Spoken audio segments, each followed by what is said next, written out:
ஜீவ அப்பத்தை குறித்து பார்க்க ஆரம்பித்தோம். ஜீவ அப்பம் நானே என்று இயேசு சொல்லுகிறதை பார்க்கிறோம். என்னை புசிக்கிறவன் நான் பிதாவினால் பிழைக்கிறது போல என்னை புசிக்கிறவனும் பிழைப்பான் என்று இயேசு சொல்லியிருக்கிறதை பார்க்கிறோம். கடவுள் நமக்கு புதிய பாட்டில் நியூ டெஸ்டமெண்ட் லாஸ் நிறைய கொடுத்துருக்கிறார். சட்ட விதிமுறைகள் நியமங்களை கொடுத்துருக்கிறார். அதை மீறினா உடனே நம்மளை தண்டிச்சுறது கிடையாது. அவர் என்ன பண்றாருன்னா நமக்கு நம்மளை கடிந்து கொண்டு நம்மளை சிக்ஷித்து ஆக்கினை தீர்ப்புக்கு உட்படாதபடிக்கு தப்பிக்கொள்ளும்படி அது நமக்கு போதிக்கிறது.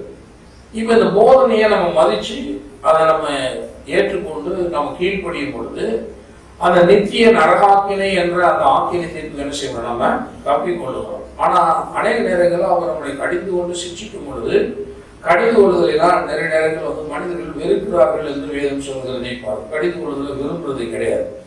நான் சொல்றேன், கடிந்து கொள்ளுதலை தாவீதை போல விரும்ப வேண்டும். தாவீது கடிந்து கொள்ளுதலை விரும்பின விதத்தை குறித்து நாம் பார்க்கும் பொழுது சங்கீதம் 141 அவர் அழகா சொல்றாரு. சங்கீதம் 141 அந்த கடிந்து கொள்ளுதலை அவர் எப்படி நேசிக்கிறேன் என்று அவர் சொல்றார் பாருங்க.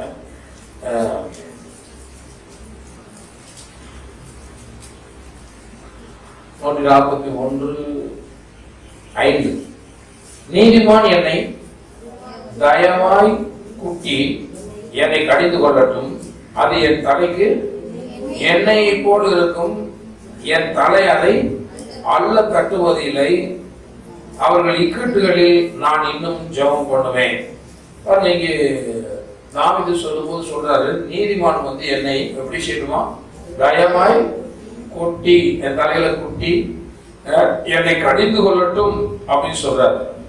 ஏன்னா கொஞ்சம் கடிந்து கொண்டு என்னை திருத்தட்டும், நீதிமான் என்னை கடிந்து கொள்ளட்டும் அப்படிங்கிற கடிந்து கொள்வது நிறைய பேர் பிடிக்கிறதுனால தாவீது அதை லைக் பண்றாரு.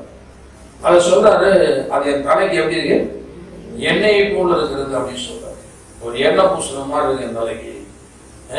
என் தலை அதை அரிசியாது அல்ல தட்டாது, நான் அதை ஏற்றுக்கொள்றேன், தலைவணங்கி ஏற்றுக்கொள்றேன். யாராவது கொட்டி எனக்கு ஆலோசனை சொன்னா நான் என்ன செய்யறேன், தலைவணங்கி ஏற்றுக்கொள்ளுகிறேன் அப்படிங்கிறார். அதனாலதான் தாவீது கர்த்தருடைய இருதயத்துக்கு ஏற்ற மனுஷன் அப்படின்னு சொல்லி தாவீதை குறித்து வேதம் சொல்லுது.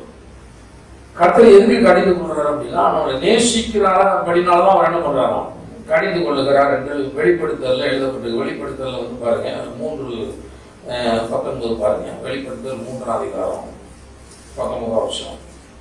வெளிப்படுத்தல் 3:19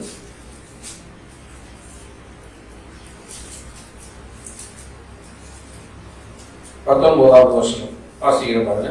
நான் நேசிக்கிறவர்கள் எவர்களோ அவர்களை கடிந்து கொண்டு சிக்ஷிக்கிறேன், ஆகையால் நீ ஜாக்கிரதையாக இருந்து மனம் திறந்து. இங்கே பரிசுத்தாவியானவர் பேசும்பொழுது நான் நேசிக்கிறவர்கள் எவர்களோ அவர்களை கடிந்து கொண்டு சிக்ஷிக்கிறேன் அப்படின்னு சொல்றாரு. லவோதிக்கேய சபைக்கு எழுதும் போதுதான் எழுதுறாரு. எழுதும்போது சொல்றாரு, நான் லவோதிக்கேய சபையை நேசிக்கிறேன். அந்த சபை எப்படி இருக்கு அப்படின்னு கேட்டா குளிரும் இல்லாமல் அனலும் இல்லாமல் இருக்குது. குளிராயாவது அனலாயாவது இருந்தால் நல்லா இருக்கும் அப்படின்னு சொல்லிட்டு அந்த சபையெல்லாம் பாத்தீங்கன்னா கடிந்து கொள்ளுகிறார். கடிந்து கொள்ளும் போது கடிந்து கொண்டு சொல்றாரு, நான் உன்னை நேசிக்கிறபடினாலதான் அதை செய்யறேன், நானே கடிந்து கொள்றேன் அப்படிங்கிறார். உன்னை நான் நேசிக்கிறேன், லவோதிக்கேய சபையை நான் நேசிக்கிறேன், அனதம் இல்லை குளிர் உள்ள நினைச்சு வேணாம் அப்படின்னு சொல்லி ஒதுக்கி தள்ளிடல, உன்னை நான் நேசிக்கிறபடினால உன்னை கடிந்து கொண்டு நான் சிக்ஷிக்கிறேன் அப்படின்னு சொல்லி சொல்றாரு. ஆகவே ஜாக்கிரதையா இருந்து என்ன செய்ய மனம் திரும்பு அப்படின்னு சொல்லுகிறதை பார்க்கிறோம். ஆகவே கடவுள் யாரை நேசிக்கிறாரோ அவர்கள் என்ன பண்றாங்க, கடிந்து கொள்ளுகிறார். ஒரு மனுஷனுக்கு நேராக கடிந்து கொள்ளுதல் வார்த்தை, சிக்ஷிக்கிற வார்த்தை வருது அப்படின்னு சொன்னா உண்மையாகவே தேவன் அவர்கள் என்ன பண்றாரு, முதலாவது நேசிக்கிறாங்க. அதை நீங்க நன்றாக புரிந்து, கடிந்து கொண்டாலும் நம்ம வெறுத்துட்டார் போல அப்படின்னு நினைக்க கூடாது.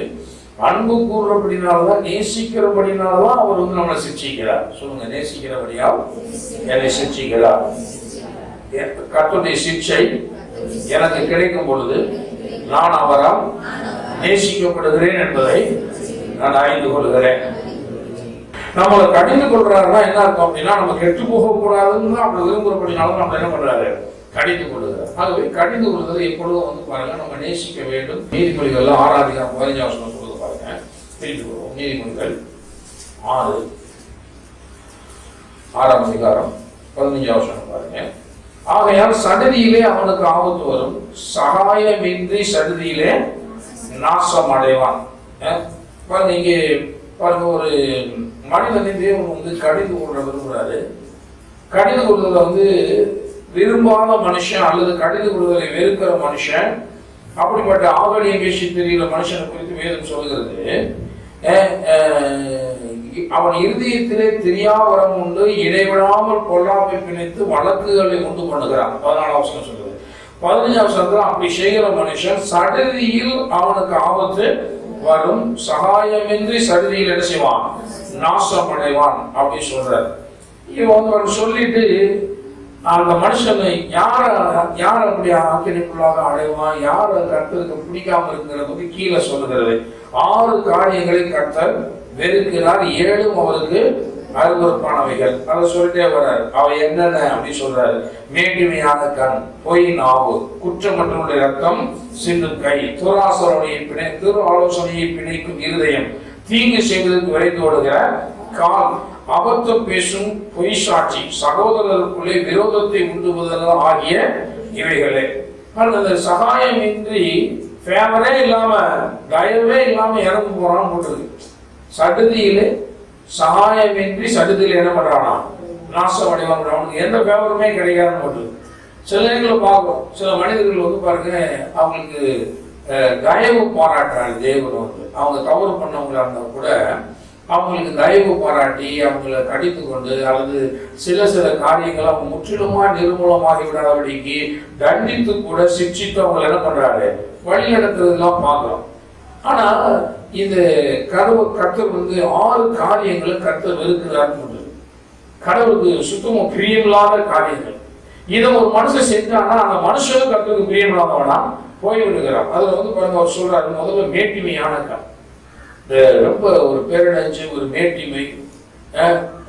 அந்த காலமையில் உனக்கு தேவன் என்ன செய்யறாரு, இது விளைகிறார். பெருமையில் உள்ளவர்களுக்கோ தேவன் எதிர்த்து நிற்கிறார். மேட்டிமையான கண், அவங்க பார்வையிலே தெரியும், மற்ற எல்லாமே அற்பமா பார்ப்பாங்க. அவங்களுடைய பார்வையே சரியில்லாம இருக்கும். எல்லாம் நமக்கு கீழே தான், நம்ம தான் எல்லாத்துக்கும் ரொம்ப மேலானவன், நம்ம பெரியவன் அப்படிங்கிற மாதிரி ஒரு எண்ணுகிற ஒரு எண்ணம், அந்த மேட்டிமையின் எண்ணம். அந்த மேட்டிமையான கண்ணு அது தேவனுக்கு பிடிக்காது. 2வது பொய் நாவு. பொய்யை பற்றி நம்ம கடந்த வாரத்திலேயே நம்ம பார்த்தோம். நிறைய காரியங்களும் நம்ம சொல்லிட்டே போறேன். சில பொய் தானே அப்படின்னு ரொம்ப சிம்பிளா நினைக்கிறாங்க. பொய்ங்கிறது பல்லவ ராஜ்யத்தில் கிடையாது.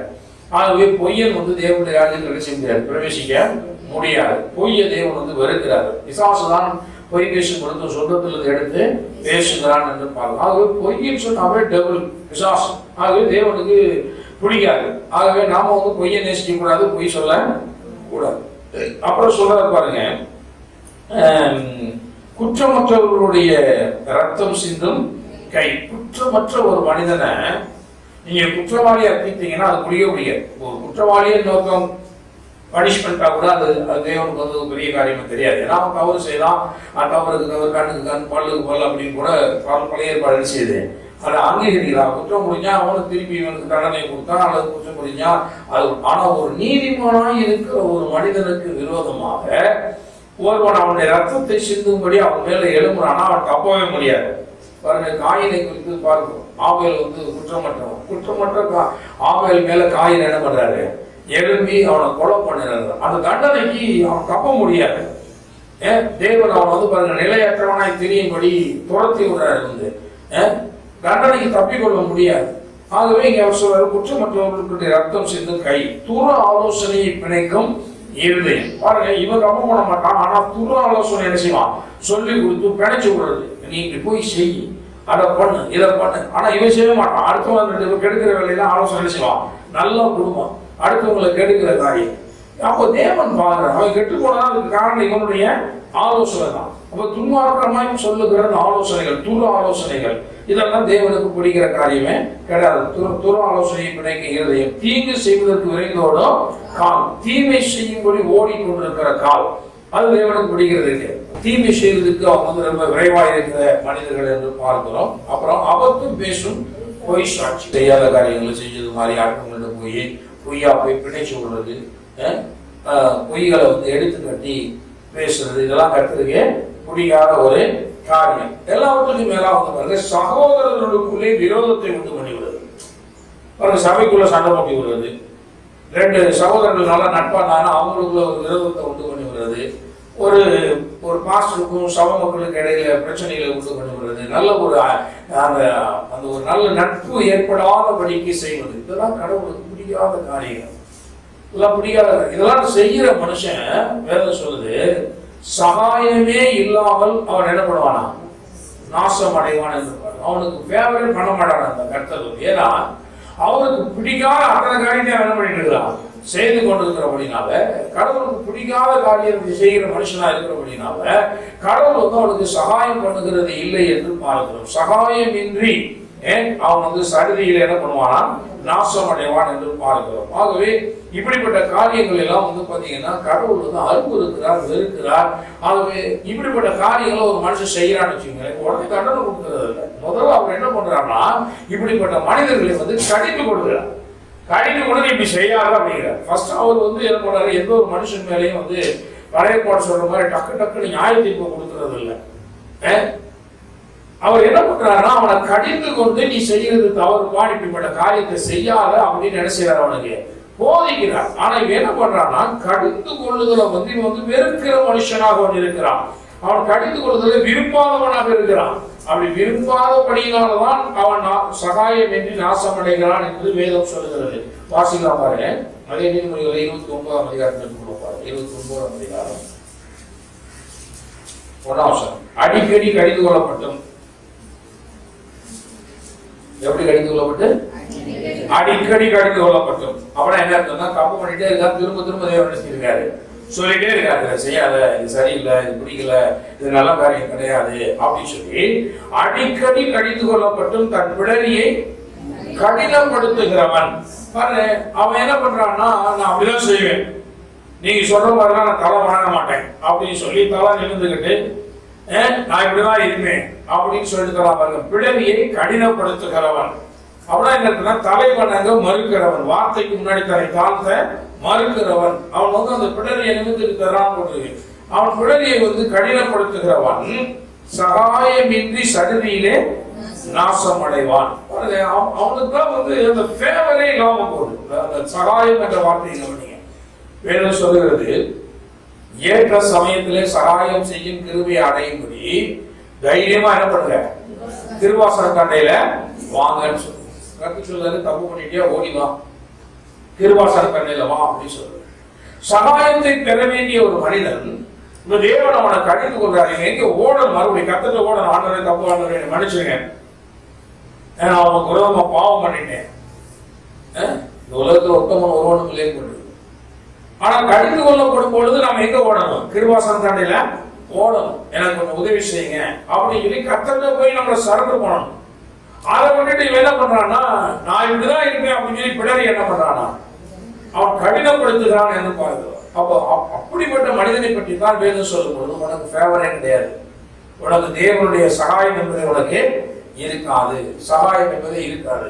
ஆனால் ஒரு மனிதன் தன்னை தாழ்த்தும் பொழுது நிச்சயமாகவே தாழ்மை உள்ளவர்களுக்கு தேவன் சகாயம் பண்ணுகிற தேவனாக இருக்கிறார். தாழ்மை உள்ளவர்களுக்கு கிருபை அளிக்கிறார். அவர் சகாயம் பண்றாரு. தப்பு பண்ண தாவீது தப்பு பண்ணிடுறாரு, நாத்தான் போய் கடிந்து கொண்ட உடனே தன்னை தாவீது என்ன பண்றாரு, தாழ்த்துறாரு. தாழ்த்துன உடனே இப்ப கிருபை வேலை செஞ்சாங்களா செய்யலையா? தாவீது வந்து பாருங்க, செஞ்சுட்டு மிகப்பெரிய கொலை குட்டுறாங்க. ஒண்ணு விபச்சார குற்றம், ஒண்ணு கொலை குற்றம்.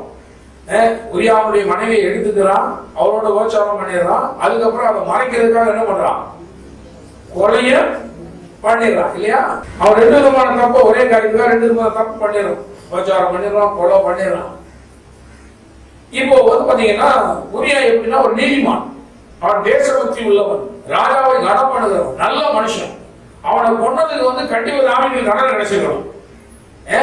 ஏன்னா அவன் வந்து ஒரு நல்ல மனிதனை கொன்று விடுகிறான், அந்த நல்ல மனிதனுடைய மனைவியை எடுத்துக்கிறான் கொலை பண்றதுக்கு முன்னாடியே. ஆக கண்டிப்பாய் தாவீது கொலை செய்யப்பட்டிருக்கணும். ஆனா என்ன பண்ணிட்டார், தாவீது போய் சரண்டர் ஆகி கிருபாசன கண்டையில போய் தேவனுடைய கால்களை செய்யறாரு, கட்டி பிடித்துக்கிறாரு. நான் தப்பு தான் பண்ணிட்டேன், என்னை மன்னிச்சுக்கிறேன் ஆண்டவரை, என்னை மன்னித்து விடுங்கள் அப்படின்னு சொல்லி தன்னுடைய தவறை ஏற்றுக்கொண்டு அவன் தன்னை சரண்டர் பண்றான் தேவன். சரண்டர் பண்ண உடனே தேவன் என்ன பண்றாரு, தாவீதுக்கு கிருபை கொடுக்குறாரு இல்லையா? சரண்டர் பண்ண உடனே தேவன் கிருபை கொடுக்குறாரு. சரி போ, பிழைச்சு போ, நன்றாயிரு அப்படின்னு சொல்லி தேவன் வந்து அந்த தயவை தாவீதுக்கு காண்பிக்கிறதை பார்க்கிறோம். ஆகவே இந்த உலகத்துல எந்த ஒரு மனுஷனும் தேவனுடைய தயவை அண்டிக் கொள்ள வேண்டும். அவரால் கடிந்து கொள்ளப்படும் பொழுது நம்ம என்ன செய்யணும்? தாழ்த்தணும். கருத்துக்கு முன்பாக ஆண்டவருடைய தயவு எனக்கு வேணும், நான் என்னுடைய குற்றங்களை உணர்ந்து கொள்ளுகிறேன், என்னை ஏற்றுக்கொள்கிறேன், நீங்க என்னை மன்னிங்க, நான் குற்றவாளி தான், நான் பாவி, என் மேல் கிருபையா இருங்க அப்படின்னு சொல்லி என்ன செய்யணுமா? தன்னை தாழ்த்தணுமா? தாழ்த்தாம தன்னுடைய பிடரியை கண்டுபிடித்துக் கொண்டே போகிற மனுஷன் தான் சகாயமே இல்லாமல் சடுதியிலே யாருமே எதிர்பார்க்காத நேரத்துல வந்து பாருங்க அவனுக்கு மரணமே வந்துருதுன்னு போடுது. நம்ம இந்த மரணங்கிற வார்த்தைகள்லாம் யூஸ் பண்றது நமக்கு கொஞ்சம் கடினமா இருக்கு. ஆனால் பைபிள்ல புதிய பாட்டுல அநேக நேரங்களில் இப்படிப்பட்ட நியாய தீர்ப்புகள் சொல்லப்பட்டிருக்கிறது. நம்ம வந்து அதை சரியா உற்று கவனிக்காததுனால நமக்கு வந்து அப்படிலாம் நடக்காது, அப்படி கடவுள் இரக்கம் உள்ளவர், கிருபை உள்ளவர், நம்மளை கைவிட மாட்டார், இப்படியே நம்ம பிரசவம் பண்ணிட்டு இருக்கிறதுனால நம்ம என்ன செய்யணும்? என்ன தப்பு பண்ணாலும் அப்படியே கடவுள் தட்டி கொடுத்துட்டு போயிட்டே இருப்பார் அப்படின்னு நினைக்கிறோம். நான் சொல்றேன், தவறுகள் நடப்பது இந்த உலகத்துல, விசுவாசம் இந்த உலகத்துல வாழ்றதுனால தவறுகளுக்குள்ளே பிரவேசித்து விடுகிறோம். வேதம் சொல்லுகிறது நம்ம பரிசுத்தரா இருங்கள் என்றுதான் வேதம் சொல்லுது. தவறுக்குள்ள வந்துடும் சில நேரங்கள்ல. ஆனால் மன்னிப்பை பெறுகிற சகாயத்தை அடையும்படி விடுதலையை கடினப்படுத்தாமல் நம்மை தாழ்த்த வேண்டியது நம்முடைய கடமையா இருக்கிறது. அந்த தாழ்த்தாமல் இருந்து கொண்டிருக்கிற மனுஷனுக்கு தான் தேவன் சொல்றாரு, உனக்கு ஃபேவர்ங்கிறதே கிடையாது, இரக்கமற்ற ஒரு நியாய தீர்ப்பு உனக்கு கிடைக்கும் அப்படிங்கிறார். நியாயத்திற்கு முன்பாக இரக்கம் காட்டப்படுது. இரக்கம் செய்கிற வாக்கியமான ஒரு இரக்கம் பெருவார்கள் போடுது. இரக்கமே செய்யாத மனுஷனுக்கு இரக்கமில்லாத நியாய தீர்ப்பு கிடைக்கும் என்று வேதம் சொல்லி, எந்த அளவினால் நீங்கள் மற்றவர்களுக்கு அளக்கிறீர்களோ அந்த அளவினால் உங்களுக்கு என்ன செய்யப்படும்? அளக்கப்படும் போட்டு. அவனை எல்லாரையும் குற்றவாளி தீர்த்து கொண்டிருக்கிற இரக்கம் பாராட்டாத ஒரு மனிதனாகவும், அதே நேரத்தில் நான் ரொம்ப பெர்ஃபெக்டான அப்படின்னு நினைச்சு கொண்டிருக்கிற மனிதனாக தேவன் சொல்றாரு, உனக்கும் வந்து சகாயமே இல்லாத ஒரு நியாய தீர்ப்பை நான் சொல்ல போறேன் அப்படிங்கிற.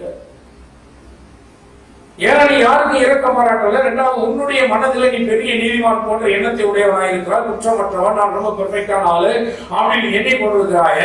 ஆனா நீ செய்யறதுலாம் உனக்கு வழங்கல. நிறைய நேரங்கள்ல தேவையில்லாம சண்டையை கொண்டு வருவது, இது கூட வாசகாமிகள் நீதிமொழிகள்ல இந்த மாதிரி வேலையெல்லாம் நிறைய திருச்சபைக்குள்ள நிறைய மக்கள்கிட்ட இருக்கு. நான் சொல்றேன், அதெல்லாம் மிகவும் மோசமான விளைவுகளை நம்முடைய வாழ்க்கையில கொண்டு வந்து விடும் என்பது அனைவருக்கும் தெரிகிறது. பொய்யை பிணைச்சு விடுறது, பொய் சாட்சி சொல்றது, பொய் பேசுகிற நாவு, சகோதரனுக்குள்ள சண்டை மூட்டி விடுறது, இதெல்லாம் வந்து ரொம்ப சமசோதமா நடக்குது. ஆனா என்ன, கடவுள் இரக்கம் உள்ளவராக இருக்கிறார். அவன் போய் சரி உணர்வடைஞ்சு ஆனவரை மன்னிகள் சொல்லுவோம் மன்னிச்சுட்டு போயிட்டு இருக்கிறாரு. ஆனால் அவையெல்லாம் மிகவும் கொடூரமான ஒரு ஆக்கினையை மனிதனுடைய வாழ்விலை கொண்டு வரக்கூடிய ஒரு செயல்களாக இருக்கிறதுங்கிறத மறந்துடக்கூடாது. அது மறந்துடக்கூடாது. நம்ம மன்னிப்பு பெற தவறு பட்சத்தில் அது நியாய தீர்ப்பாக முடியுமானால் சகாயமே இல்லாத நியாய தீர்ப்பாக அது முடிந்துவிடும் அப்படிங்கிறத நம்ம மனதில் வைத்துக் கொள்ள வேண்டும். ஆகவே நாம் இதெல்லாம் ரொம்ப கவனமா இருக்கணும். நேசிக்கிறவர்களை கர்த்தர் என்ன பண்றாராம்? கடிந்து கொண்டு அவர் வந்து சிக்ஷிக்கிறாரு. தாவீதை போல அந்த சிக்ஷைகளை வந்து நாம் வந்து ஏற்றுக்கொள்கிற மனிதர்களாக நம்ம எப்பொழுதுமே இருக்க வேண்டியது அவசியமா இருக்கிறதை பார்க்கிறோம். நீதிமொழி புஸ்தகத்துல 15 அதிகாரத்தில் பாருங்க. நீதிமொழி 15:10 வழியை விட்டு விலகுகிறவனுக்கு புத்திமதி விஷதமாய் இருக்கும், கடிந்து கொள்வதை வெறுக்கிறவன் என்ன பண்ணுறது? நல்லபடிய செத்தே போயிடும். அவன் சொல்லுவான், சாக போறா செத்தே போயிடும் அப்படின்னு ரொம்ப கடினமான ஒரு வார்த்தையா இருக்கு இல்லையா? சில நேரம் நம்ம எச்சரிக்கிறோம், இப்படியே போனா செத்து போயிட போறேன் அப்படின்னு சொல்றோம். பைபிள் அதான் சொல்லுது. ஏன்னா ஒரு மனிதன் வந்து பாருங்க, கடிந்து கொள்வது வந்து அவனுக்கு பிடிக்கல. யாருக்கு கடிந்து கொள்வது பிடிக்காது தெரியுமா? தன் வழியை வந்து சீர்படுத்தி கொள்ள வேண்டும் என்ற எண்ணம் இல்லாதவனுக்கு கடிந்து கொள்வது நினைச்சாது பிடிக்காது. சீர்படுத்தி கொள்ள வேண்டும் என்ற நினைவுள்ள மனுஷனை போய் நீங்க கடிந்து கொண்டீங்கன்னா அவனுக்கு பிடிக்கும். பரவாயில்ல, சரி நான் தப்பு பண்றேன், சரி சொல்லுங்க நான் திருத்திக்கிறேன் அப்படின்னு சொல்லி அவன் நினைச்சுவான். திருத்தி கொள்ள வேண்டும் என்ற ஒரு மனநிலைக்கு நினைச்சான் வரலாம். ஏன்னா அவன் வந்து திருத்தி கொள்ள வேண்டும் என்ற மனநிலை இருக்கிறதுனால அந்த கடிந்து கொள்வதில் நினைச்சாங்க ஏற்றுக்கொள்றான். சரி நான் தப்பு பண்றேன், சரி தெரியாம செஞ்சுட்டேன், ஆமா நான் மாற்றிக்கிறேன் அப்படின்னு சொல்லி அவன் கடிந்து கொள்ளும் போது அவன் ஏற்றுக்கொள்ளுகிறான். ஆனா வழியை மாற்றிக்கொள்ளவே விரும்பாத ஒரு மனுஷன் போய் நீ இப்படி தப்பு செய்யற தப்புமா நீ செய்யாத அப்படின்னு சொன்னா அவனுக்கு எப்படி கண்டா எரிச்சல் வரும். அதுதான் வேதத்தை பார்க்கிறோம். அது வழியை விட்டு விலகுறவனுக்கு புத்திமதி விஷதமாய் இருக்கும். ஏன்னா அவன் வேற ரூட்டை தெரிஞ்சுட்டான். நான் இப்படிதான் போக போறேன், என் வழி இப்படிதான் இருக்கும் அப்படின்னு நம்ம வந்து பாத்தீங்கன்னா ஒரு வழியை தெரிந்து கொண்டு போகும்பொழுது நம்ம வந்து இந்த வழி ரொம்ப மோசமான வழிப்பா, இது ஆபத்தான வழி, இது மரணத்தை உண்டாக்கிறோம், அழிவு உண்டாக்கிறோம், இதுல இருந்து நீ திரும்ப அப்படின்னு சொல்லும்போது அவனுக்கு விஷயமா தெரியுது. நம்ம சொல்ற காரியங்கள் வந்து ரொம்ப அவங்களுக்கு கசப்பாக கடினமாக அது தெரிகிறது. ஆகவே அவர் சொல்றாரு, வழியை விட்டு விலகுகிறவனுக்கு புத்திமதி விஷயமா இருக்கும், கடிந்து கொள்ளுதலை வெறுக்கிறவன் என்ன செய்வான்? வாழ்வான் கொடுக்கிறான். கடிந்து கொள்ளுதலை வெறுக்கிறவன் சாவான். இது பயங்கரமான ஒரு ஜட்ஜ்மெண்ட் பாருங்க. அந்த வார்த்தையை யோசிச்சு படிக்கும்போது கொஞ்சம் கஷ்டமா தெரியுது நமக்கு, ரொம்ப மனசுக்கு வந்து ஒரு கடிந்து கொள்ளுதலை வெறுத்து அவன் செத்து போயிடுவானா? வேதம் அப்படிதான் சொல்லுவாரு. ஏனென்றால் அவன் தேவனுடைய வழிகளை விட்டு அவன் விலகி போயிட்டே இருக்கிறான். அப்ப அவன் தன்னுடைய வழிகளின் பலன் அவனுடைய தலைமையில விஷயம் வரும் என்று வேதம் சொல்றாரு.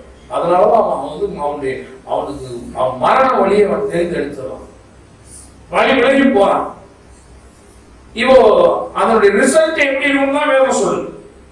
நீதிமன்றத்துக்கு மனுஷனுக்கு செவியாய்க்கு வந்த வழிகள் அநேகம் உண்டு, அவைகள் மரண வழிகள் என்று வேதம் சொல்லுது. இவன் ஒரு ராங் ரூட்டை தெரிந்தெடுத்துதான் இப்போ ஒரு புத்தி சொல்லுகிற ஒரு ஞானிக்கு அல்லது ஒரு தீர்க்கதரிசிக்கு அல்லது கர்த்தருடைய மனுஷனுக்கு, ஒரு விவேகியான ஒரு மனுஷனுக்கு தெரியுது இவன் போற ரூட் சரியில்லை, இந்த ரூட்ல போயிட்டே இருந்தா இவன் எங்க கொண்டு விட்டுருவான? மரணத்துல கொண்டு போய் விட்டுருவோம், இவன் அழிந்து போயிடுவான் அப்படின்னு இவனுக்குள்ள பதைக்கிறதுனாலதான் என்ன செய்யலாம்? கடிந்து கொள்கிறான். சகோதரன், இந்த வழியில போகாத, இந்த வழி உன்னை மரணத்துல கொண்டு போய் என்ன செய்யலாம்? விட்டுருவோம், நீ அழிந்து போயிடுவான், நஷ்டப்பட்டுருவ, தோல்வியில முடிஞ்சிருப்பான், நீ செய்யறது வாய்க்காம போயிடும், கர்த்தர் உன்னை கைவிட்டாங்கன்னா நீ ரொம்ப கஷ்டப்படுவ அப்படிங்கிற ஒரு எச்சரிக்கை வந்து சொல்றான். ஆனா சொல்றதே இவன் வழிகளையும் போகணும்னு ஒரு முடிவு பண்ணிட்டதுனால அவனுக்கு ரொம்ப விஷனமா தோணும், ரொம்ப கசப்பா தோணுது. இவர் என்ன அப்படி சொல்லிட்டு இருக்கிறாரு? ஆனா வேதம் சொல்லுகிறது, கடிந்து கொள்ளுதலை வெறுக்கிறவன் சடிதியில் என்ன செய்வானா?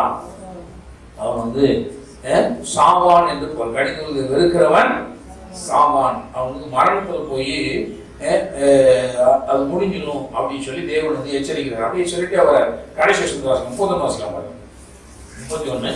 ஜீவனுக்கு ஏதுவான கடிந்து கொள்ளுதலை ஏற்றுக்கொள்ளும் காது ஞானிகளிடத்திலே ஹல்லேலூயா.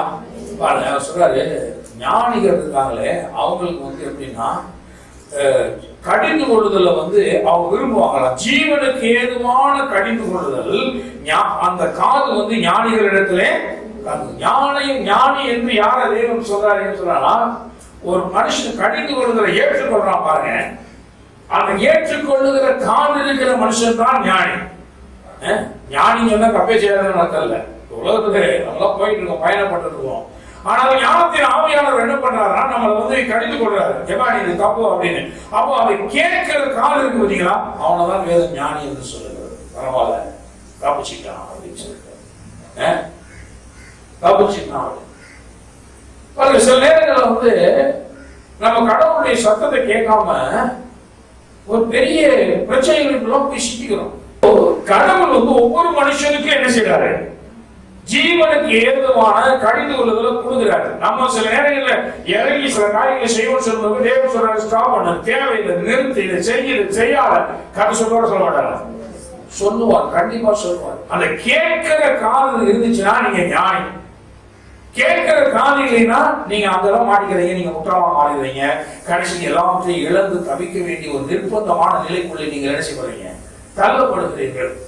ஆகவே தேவன் வேதம் தான் சொல்லுது, ஜீவனுக்கு ஏதுவான அந்த காது வந்து ஞானிகளிடத்தில் நிச்சயமா தாங்கும் என்று பார்க்கிறோம். ஜீவனுக்கு ஏதுவான கடிந்து கொள்ளுதலை ஏற்றுக்கொள்ளும் காது ஞானிகளிடத்துல தாங்கும். புத்திமதியை தள்ளிவிடுகிறவன் தன் ஆத்மாவை வெறுக்கிறான், கடிந்து கொள்ளுதலை கேட்கிறவனும் ஞானம் அடைவான்.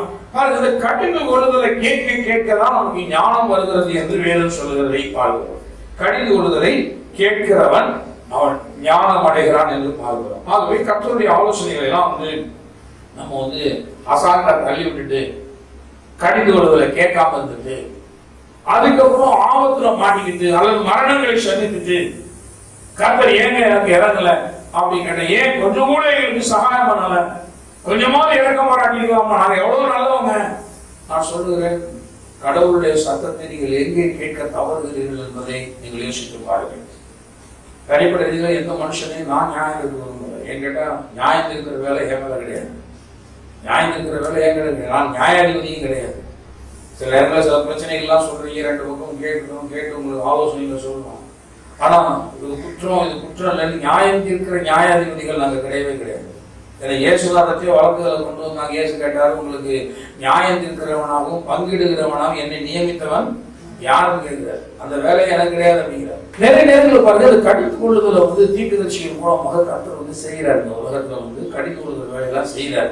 ஆனா நிறைய நேரங்கள் மக்களுக்கு அது பிடிக்க மாட்டேன். பாருங்க, வாசிக்கலாம் பாருங்க, எபிரேயர் 6ஆம் அதிகாரம் போகும். எபிரேயர் 6ஆம் அதிகாரம், எபிரேயர் 6ஆம் அதிகாரம் 7-8 வசனங்கள். எபிரேயர் 6-7-8 வசனங்கள். எப்படி தன்னில் அடிக்கடி பெய்கிற மழையை குறித்து தன்னிடத்தில் பயிரிடுகிறவர்களுக்கு ஏற்ற பயிரை முளைப்பிக்க நிலமானது தேவனாலே ஆசீர்வாதம் பெறும். பாருங்க, இது லேண்டை பத்தி பேசுறது மாதிரி இருக்கு. மலை நிலம் அப்படின்னு பேசுறாரு. ஆனா இது என்ன சொல்ல வர்றாருன்னா உபதேசத்தை பத்தி தான் ஆரம்பிக்கிறார்.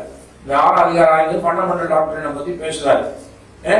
பேசி அந்த உபதேசத்தை அந்த பலனை அடைந்தவங்க, அந்த பலனை அடைய உபதேசத்தின் மூலமாக பெற்றுக்கொண்டவங்களை பற்றி பேசிட்டு வர்றாரு. அப்புறம் பெற்றுக்கொண்டதுக்கு அப்புறம் அவங்க மறுதளிச்சு போனவங்களை பத்தி பேசுறாரு 6ஆம் வசனத்துல. 7ஆம் வசனத்துல ஒரு ஓமையை சொல்றாரு. அப்ப இது யாருன்னா, இது நிலத்துக்கும் மலைக்கும் சொன்ன கதை கிடையாது. இது மனுஷனுக்கு சொன்ன ஒரு ஓமை. நிலத்தையும் மலையையும் ஒப்பிட்டு நமக்கு ஒரு ஓமையை சொல்றாரு. இப்ப அந்த மலை என்னன்னா உபதேசம், கடிந்து கொள்ளுதல், தேவனிடத்துல வரக்கூடிய ஞானம். அந்த நிலம் யாருன்னு கேட்டா நம்ம மனிதர்கள். அதான் சொல்றாரு, எப்படி தன்மேல் அடிக்கடி பெய்கிற மலையை குடித்து. நிறைய பிரச்சனைகள் இருக்கிறோம், நிறைய வசனங்களை கேட்கிறோம். அடிக்கடி மழை செய்யற மேல பேஞ்சிட்டே இருக்கு. நிறைய மழை பெய்து நிறைய தண்ணியை குடிக்கிறோம் இல்லையா? நிறைய உபதேசங்களை உள்வாங்குறோம். அப்படி வாங்கிட்டு தன்னிடத்தில் பயிரிடுகிறவர்களுக்கு ஏற்ற பயிரை முளைப்பிக்க நிலமானது தேவனால் ஆசிரியர். நீங்க நல்ல பிரசங்கத்தை கேட்டுட்டு அதுக்குரிய நல்ல ஃப்ரூட்டை நீங்க கொடுத்தீங்கன்னா, அந்த பிரசங்கமாய் நீங்கள் மாறினீர்களானால், அந்த பிரசங்கத்தை போல உங்களுடைய வாழ்க்கை, உங்களுடைய நற்கிரியைகள் எல்லாம் இருக்குமானால் நீங்கள் தேவனாலே ஆசீர்வாதம் பெறுவீர்கள். ஏன்னா நீங்க ஒரு நல்ல கேட்கிற வசனத்துக்கு உண்மையான செய்றீங்க இருக்கிறீங்க. அந்த வசனத்தின்படி நடக்கிறதுனால அது உங்களுக்கு ஒரு மிகுந்த ஆசீர்வாதமா இருக்கும் அப்படின்னு சொல்றாரு. நீங்கள் ஆசீர்வதிக்கப்பட்டவர், தேவனால் ஆசீர்வதிக்கப்பட்டவர். இப்ப அடுத்த வருஷம் சொல்றாரு, இப்ப அடிக்கடி மழையை பெஞ்சு தண்ணியெல்லாம் நல்லா குடிச்சிட்டு இப்போ அந்த ஃப்ரூட்டை ஈல்டு பண்ணும்போது, அதனுடைய பலனை கொடுக்கும் போது, பலனை நல்ல பலனை கொடுக்காம முட்செடிகளையும் முட்பூண்டுகளையும் முளைப்பிக்கிற நிலமோ கவனிங்க. இப்ப மழை தண்ணியை குடிச்சு நிறைய உபதேசங்களை கேட்டு நீங்க எல்லாம் பண்ணிட்டு கடைசிக்கு நீங்கள் கொடுக்க வேண்டிய கனி எப்படி நல்ல கனியா இல்லாம இந்த கனி எப்படிதான் முட்செடியையும் முட்பூண்டுகளையும் என்ன பண்ணலாம் முளைப்பிக்கிற நிலமோ, முள்பூண்டுகளையும் முளைப்பிக்கிற நிலமோ தகாததாயும் சபிக்கப்படுகிறதுக்கு ஏற்றதாயும் இருக்கிறது சொல்றாரு.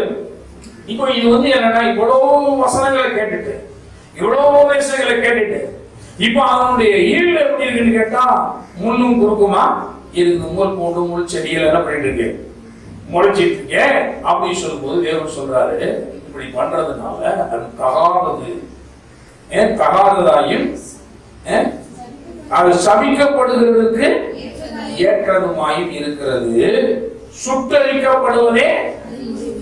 இப்போ ஃபைனல் ஜட்ஜ்மெண்ட் வந்துடுறாரு. இப்போ இந்த சுட்டரிக்கப்படுதல் அப்படின்னு சொன்னா பாத்தீங்கன்னா, பாருங்க, ஒரு விவசாய நிலத்துல கோதுமையும் முளைக்குது, களை என்ன செய்யுது முளைக்கு. அறுக்கிறவர்கள் தேவதூர்கள் வர்றாங்க. அவங்க என்ன பண்றாங்க, முதல்ல களையெல்லாம் பிடிங்கி கட்டா கட்டி அது அவையால அக்கிரியில் அடிச்சுறாங்க, சுட்டரிக்கிறார்கள் போட்டு. அப்ப என்னன்னா, இது ஃபைனலா நரகத்தை குறித்த ஒரு நியாயத்தை இருப்பாரு இல்லையா? நரகத்தை குறித்து நியாயத்தை இருப்பாரு, அந்த அக்கிரியிலே சுட்டரிக்கப்படுதல். அப்போ இங்க எபிரேயர்களே அர்த்தம் வாழ மாட்டாரு. இவ்வளவு பிரசங்கத்தை கேட்டுட்டு நீ நரகத்துக்கு போயிடாதுங்கிறார். அப்ப நிறைய பிரசங்கம் கேட்டுட்டோம், முடிவுல நரகத்துக்கு போறது வழி இருக்கு. நரகத்துக்கே போய் சொல்றாருங்க. இந்த சும்மா நம்ம பாலிசாவே பிரசங்கம் பண்ணி பழகிட்டோம். அதனால வந்து சும்மா கத்துல லேசா அடிப்பாரு, லேசா தலைவலி வரும், காய்ச்சல் வரும், சில சில பனிஷ்மெண்ட் கொடுப்பாரு. இல்ல, வேதம் நெட்டா சொல்லுது, நீ வந்து முள்ளையும் குறுக்கையும் முளைப்பிக்கிற, முல்லை முட்பூண்டுகளையும் முள் செடிகளையும் முளைப்பிக்கிற நிலமா இருந்தீங்கன்னா உன்னுடைய முடிவு சுற்றறிக்கப்படுவதுதான் அதனுடைய முடிவு. நீ சபிக்கப்பட்டவனா இருக்கிறாய். என்னன்னு கேட்டா, கடவுள்கிட்ட வந்து உபதேசங்கள் எல்லாம் கேட்டு அடிக்கடி மழையா கொட்டு மழை கொட்டுது, ஏகப்பட்ட பசங்க கேட்கிறாங்க, எல்லாம் கேட்டுட்டு ஃபைனலா உன்னுடைய ஈடு எப்படின்னு பார்த்தா நேர ஆப்போசிட்டா, நீ முள்ளையும் முச்செடிகளையும் முட்பூண்டுகளையும் முளைப்பிக்கிறவனா இருந்தீங்கன்னா நீ தகாதவனாகவும் சபிக்கப்படுவதற்கு ஏற்றதாகவும் இருக்கிறது. சுட்டரிக்கப்படுவதே அவனுடைய முடிவு. ஏன்னா பூரா முள் செடியா முளைக்குது. நிறைய நேரங்களில் பாருங்க, முள் காடுல முளைக்குது, நம்ம தீ வச்சு விட்டுருவோம். அவனுடைய முடிவு என்ன? அது அக்கினியில போய் என்ன செய்யறான், எரிஞ்சு போகட்டும் அப்படின்னு சொல்லி முள்ளும் புதரும் மாட்டி கிடந்தா ஒரு தீயை வச்சு விட்டோம்னா அதை உட்காந்துதான் வெட்டிட்டு இருக்க முடியாது. நிறைய நேரம் என்ன பண்ணுவோம், ஃபயர் பண்ணி விடுவோம், அவ்வளவுதான். அது எரிஞ்சு நாசமா போய் அப்படி சாம்பலமா போயிடும், அவ்வளவுதான்.